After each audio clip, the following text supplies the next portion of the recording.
থানার ভেতরটা ভ্যাপসা গরম। সিলিং ফ্যানটা গুঁ গুঁ শব্দে ঘুরছে, কিন্তু বাতাস দিচ্ছে না। ওসি সাহেব ভুরু কুচকে পিন্টুর দিকে তাকালেন। পিন্টু বসে আছে অপরাধে ভঙ্গিতে, যদিও সে নিজেই অভিযোগকারী।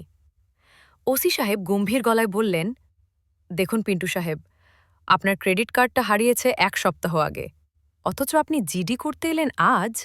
এত দেরি কেন? বুদ্ধিমান মানুষ তো কার্ড হারানোর সঙ্গে সঙ্গে কাস্টমার কেয়ারে ফোন দেয়।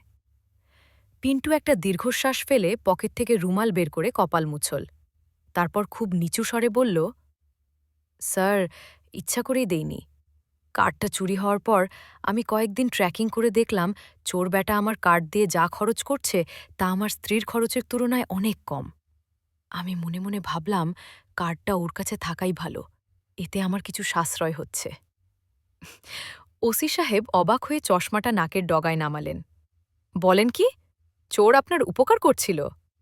জি স্যার, চোরটা ছিল মিতবেই। আমি ভাবলাম লোকটা ভালো, ওকে একটু সাহায্য করি। গল্প এখানে শেষ না, বাকি অংশ ডেসক্রিপশনে।